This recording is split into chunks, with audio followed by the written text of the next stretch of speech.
महाराष्ट्र नवनिर्माण सेनेच्या 18व्या वर्धापन दिनानिमित्त शुभेच्छुक माननीय राजू दिंडोरले, मनसे जिल्हाध्यक्ष, माननीय प्रसाद पाटील, मनसे शहराध्यक्ष, मनसेचे कोल्हापूर जिल्ह्यातील सर्व पदाधिकारी, कार्यकर्ते, सभासद व हितचिंतक।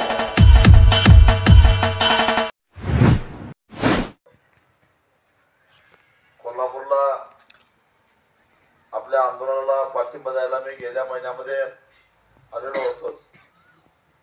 त्यावेळी डॉक्टर भारत पाटणकरही त्या ठिकाणी होते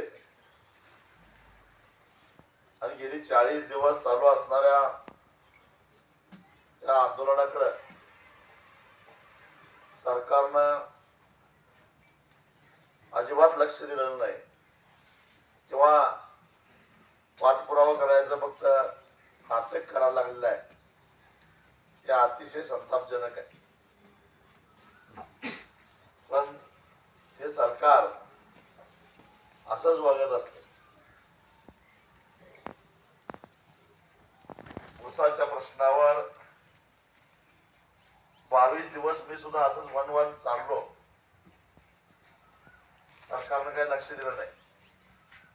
आज दिवाळीत 8 दिवस सगळी दिवाळी रस्त्यावर काढली जयसिंगपूरला, तरी सरकारनं लक्ष दिलं नाही। आणि मग पुणे बेंगलोर राष्ट्रीय महामार्ग 10 तास अडवला, मग मात्र सगळे हलायला। म्हणजे नाक दाबल्याशिवाय पोट उघडत प्रश्न कुठलाही असो।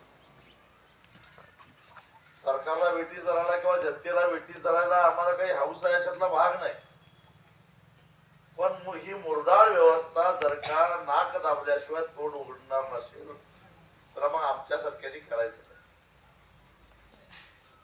आणि त्यामुळं